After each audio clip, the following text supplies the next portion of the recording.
Hello everyone, स्वागत छ सबैजनालाई हाम्रो युट्युब च्यानलमा।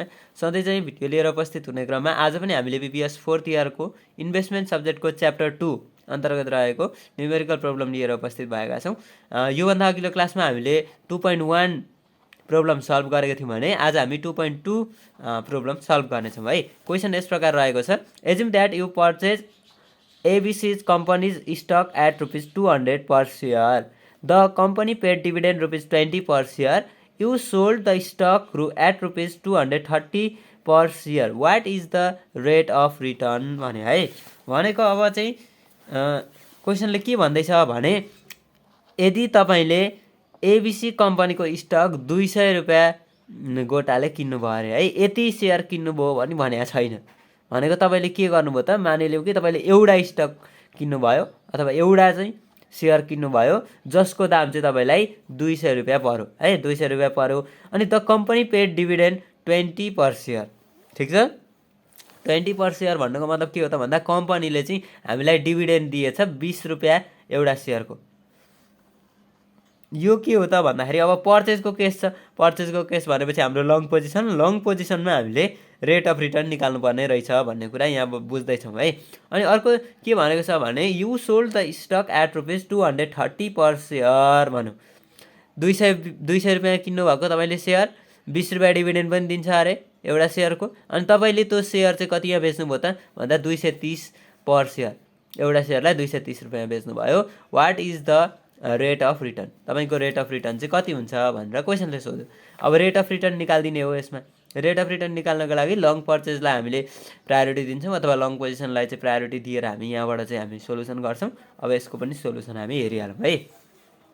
ल अब सोल्युसन भनेर गिभन हामीलाई के दिएको थियो त, पर्चेज प्राइस P0 भनेको 200 दिएको थियो है। यो चाहिँ के हो त भन्दा पर सेयर है, एउटा सेयरको चाहिँ 200 रुपैयाँ भन्न खोज्यो।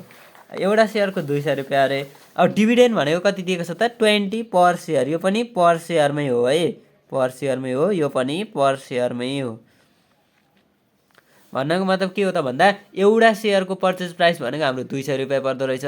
त्यो हामीले सेयर होल्ड गरे बापत हामीलाई डिभिडेन्ड प्राप्त हुँदो रहेछ 20 रुपैयाँ, एउटा सेयरको 20 रुपैयाँ प्राप्त हुँदो रहेछ। अब अरू हामीलाई यहाँ यति सेयर है भनेर भनेको छैन, त्यस कारणले गर्दाखेरि हामी यहाँनिर चाहिँ एउटै सेयरको मात्रै हेर्ने गर्छौँ है। अब सेलिङ प्राइस पछि हामीले त्यो होल्ड गरेर 1 वर्ष पछाडि अथवा 2 वर्ष पछाडि हामीले कतिमा बेचेछौँ, त्यसलाई 230 रुपैयाँ गोटामा बेचेछौँ भने रेट अफ रिटर्न कति हुन्छ भन्दैछ। अघि हामीलाई के थियो त, पहिलो क्वेसनमा हामीलाई रेट अफ रिटर्न निकाल्ने कन्डिसन चाहिँ दिएको थियो, तर हामीलाई त्यहाँनिर डिभिडेन्डको अवस्था दिएको थिएन। यहाँ चाहिँ हामीलाई डिभिडेन्ड पनि दिएको छ है। अब formula rate of return are equal to P1 minus P0 plus D1 divided by P0 है।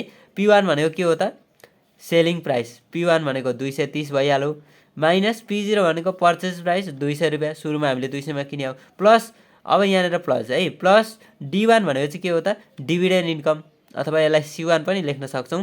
C1 भनेको कति छ त 20 रुपैयाँ छ, डिभाइडेड बाई 200 गर्दाखेरि हाम्रो 0.25 अथवा 25% चाहिँ नाफा हुँदो रहेछ हाम्रो त्यो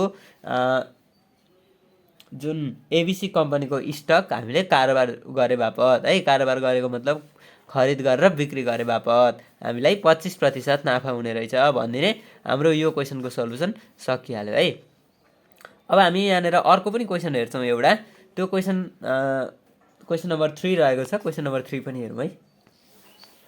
assume that you want to purchase 100 shares of stock at ₹40 per share at a time when the initial margin requirement is 70%। ठिक छ, तपाईँले चाहिँ 100वटा सेयर किन्नुभयो एउटा स्टकको, जसको चाहिँ 40 रुपैयाँ पर्छ र एउटा सेयरको भ्यालु कति पर्दो रहेछ त 40 रुपैयाँ पर्दो रहेछ प्राइस चाहिँ। अनि एट अ टाइम त्यो समयमा चाहिँ when the initial margin requirement is 70%, तपाईँले इनिसियल तत्काल भुक्तान गर्नुपर्ने चाहिँ कति रहेछ त 70% रहेछ है। भनेको 100 × 40 भनेको कति भयो त 4000 भयो। 4000 को 70% तपाईँले तत्काल भुक्तानी गर्नुहुने रहेछ। अरू जुन बाँकी रहेको हुन्छ त्यो चाहिँ डेप्टको रूपमा अथवा तपाईँले धितोको रूपमा लिन सक्नुहुने रहेछ है, डेप्टको रूपमा लिन सक्नुहुने रहेछ अथवा बाँकी लिनुहुने रहेछ भनौँ न। What would happen your actual margin if price move up to ₹65 per share. तपाईँको प्राइस एक्चुअल मार्जिन चाहिँ कति हुन्छ त भन्दैछ क्या। एक्चुअल मार्जिन कति हुन्छ यदि त्यो जुन तपाईँले किनेको प्राइस सेयर 40 रुपैयाँ थियो, त्यो प्राइस बढेर 65 रुपैयाँ भयो भने भनेर क्वेसनले सोध्यो। त्यस पछाडि अर्को पनि फेरि क्वेसन गाँसिएर के सोधेको छ त भन्दाखेरि what would happen to the actual margin if price drop to ₹30%। यदि त्यो प्राइस चाहिँ 40 रुपियाँमा किनेको प्राइस चाहिँ घटेर लास्टमा हामीले बेच्ने बेलामा चाहिँ 30 रुपियाँ पर सेयर भयो भने हाम्रो के हुन्छ? What would happen the actual margin निकाल्नुपर्ने छ। एक्चुअल मार्जिन चाहिँ के हुन्छ भनेर क्वेसनले सोध्यो। अब हामी यसको पनि सोल्युसन हेर्छौँ। जब कि हामीलाई क्वेसनले के दिएको छ भन्दाखेरि एउटा 100 सेयर भन्ने इन्फर्मेसन दियो, 40 रुपियाँ कोटाले हामीले के गर्छौँ त किन्ने गर्छौँ। इनिसियल मार्जिन भनेको हाम्रो 70% छ। त्यसबाट हामीले डेप्टको पनि भ्यालु फाइन्ड गर्छौँ अनि डेप्टको भ्यालु फाइन्ड गरिसकेपछि एक्चुअल मार्जिन निकालिदिन्छौँ। यदि एउटा बेच्ने दाम भनेको 65 छ, अर्को बेच्ने दाम 30 छ, यो दुईवटा कन्डिसनमा रहेर हामीले एक्चुअल मार्जिन निकाल्छौँ, एन्सर सक्दिन्छौँ है। ल अब यसको पनि सोल्युसन हेरौँ।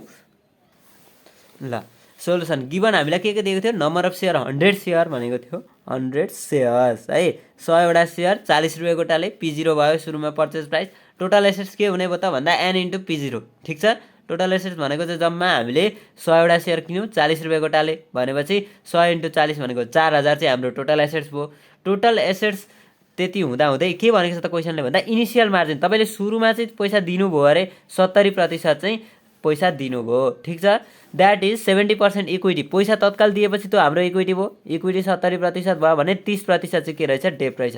भनेको 4000 को 70% भनेको इक्विटी भयो। इक्विटी कति भयो त? 2800 रुपियाँ भयो। र बाँकी रहेको 4000 को 30% भनेको चाहिँ डेप्ट भयो। अब डेप्ट हामीले यो यसरी बुझेर गर्दा पनि भयो अथवा हाम्रो फर्मुला लगाइदिँदा पनि हुन्छ। डेप्ट equal to N into P0 into 1 minus IM गरिदिने हो क्या। एक भनेको 100% हो हाम्रो। N इन्टु P0 को 100% भनेको त्यही टोटल एसेट्स भयो।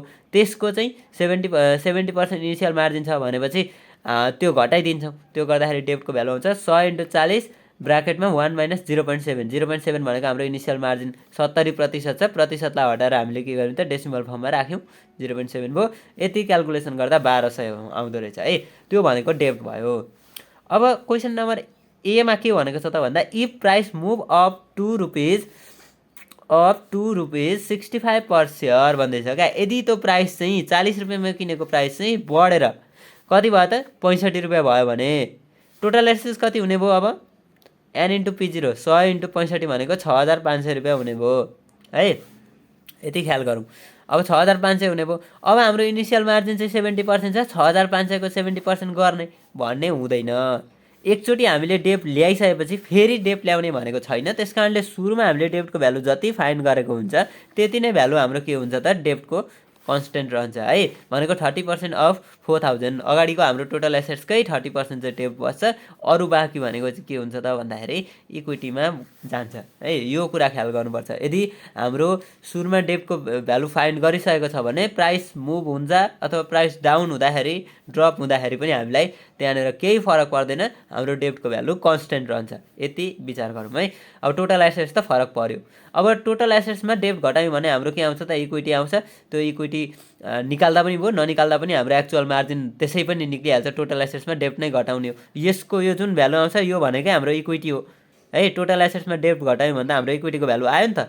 इक्विटीको भ्यालु एकैचोटि निकाले पनि भयो अथवा सिधै एक्चुअल मार्जिनको फर्मुला लाएर हामीले इक्विटी फाइन्ड गर्दा पनि भयो। इक्विटी हामीलाई खासै आवश्यक चाहिँ पर्दैन है। टोटल एसेट्स माइनस डेप्ट भनेकै इक्विटी हो। Total assets minus dept divide by total assets हाम्रो एक्चुअल मार्जिनको फर्मुला।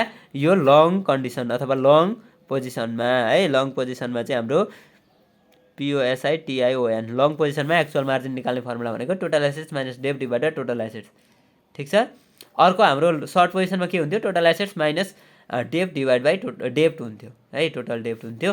अहिले चाहिँ हाम्रो टोटल एसेट्स हुन्छ 6500। हाम्रो अहिले नयाँ किनेको प्राइस मुभ भएको चाहिँ कति भयो त? टोटल एसेट्स मुभ हुँदाखेरि भने 6500 भयो। माइनस डेप्ट भनेको त अगाडिको जस्ताको तस्तै 1200 आइहाल्यो। डिभाइड बाई 6500 गर्दाखेरि 0.8154 अथवा 81.54% चाहिँ हाम्रो के रहेछ त? एक्चुअल मार्जिन रहेछ है। एक्चुअल मार्जिन रहेछ।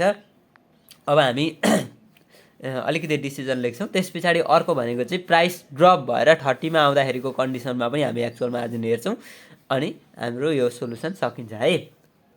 ल अब when the price of the security increase the actual margin will also increase भन्यो। यो हामीले सट्ट लेखिदिएको हो। जस्तो कि जब हाम्रो सेक्युरिटीको प्राइस इन्क्रिज हुन्छ एक्चुअल मार्जिन पनि बिस्तारै बढ्दै जान्छ भन्ने कुरा चाहिँ हामीले यो क्वेसनको कन्डिसनले पनि देखायो र त्यस्तै हुन्छ पनि है। अब अर्को के छ त भन्दा if the stock price decline to rupees 30। यदि त्यो स्टक प्राइस चाहिँ अघि 65 थियो, सुरुमा हामीले किनेको चाहिँ 40मा हो, 40बाट 65 हुँदाखेरि एक्चुअल मार्जिन हाम्रो कति भयो त 81.54% भयो। अब त्यो जुन हामीले किनेको प्राइस चाहिँ ड्रप भएर 30मा आयो भने एक्चुअल मार्जिन कति हुन्छ त त्यो निकाल्नुपर्ने छ। टोटल एसेट्स भनेको n इन्टु P0 100 इन्टु 30, यो 100 भनेको सेयर हो, 30 भनेको प्राइस हो है। 100 भनेको सेयर, 30 भनेको प्राइस, 3000 भयो हाम्रो टोटल एसेट्स, त्यो रुपिज हो। डेप्ट भनेको 1200 छँदैछ, मैले फेरि यहाँनिर देखाइनँ किनभने हाम्रो डेप्ट चेन्ज हुँदैन। यदि हाम्रो प्राइस ड्रप भयो, प्राइस अप भयो है भने पनि हाम्रो डेप्ट चाहिँ चेन्ज हुँदैन। सुरुमा हामीले डेप्ट क्यालकुलेसन गरेको छ, डेप्ट फाइन गरेको छ, सुरुमा दिएको इनिसियल मार्जिनकै आधारमा डेप्ट निकालेको हुन्छ, त्यो डेप्ट नै हाम्रो सबै क्वेसनभरि लागु हुन्छ है, कन्डिसन नदिएको अवस्थामा। अब एक्चुअल मार्जिन निकाल्नु पऱ्यो, टोटल एसेट्स माइनस डेप्ट divided total assets. Total assets भनेको हाम्रो अहिले कति भएको छ त 3000 रुपियाँ भएको छ, माइनस डेप्ट भनेको कति छ 1200 छ, डिभाइड बाई 3000 गर्दाखेरि हाम्रो 60% आउँदो रहेछ। When the price of security decreases the actual margin will also decrease. Price of सेक्युरिटीको प्राइस डिक्रिज हुँदै गर्दाखेरि एक्चुअल मार्जिन पनि डिक्रिज हुन्छ। अगाडि के थियो त इन्क्रिज हुँदाखेरि इन्क्रिज भएको छ भनेपछि यहाँनिर प्राइस अफ सेक्युरिटी र एक्चुअल मार्जिन वेच चाहिँ के रहेछ त भन्दाखेरि पोजिटिभ रिलेसन रहेछ भन्न पनि हामी सक्छौँ है। यसरी हाम्रो यो क्वेसन नम्बर 2 र क्वेसन नम्बर 3 सल्भ भयो। तपाईँहरूलाई यो भिडियो कस्तो लाग्यो, मन परेमा लाइक कमेन्ट सब्सक्राइब पनि आफ्नो साथीहरूलाई सेयर गर्न नबिर्सिनु होला र च्यानलमा नयाँ हुन्छ भने च्यानल सब्सक्राइब गरेर नजिकै रहेको बेल आइकन प्रेस गरिदिनु होला ताकि हामीले अपलोड गरेको नयाँ भिडियोहरू नोटिफिकेसन मार्फत तपाईँहरूलाई तुरुन्त प्राप्त होस्। Thank you.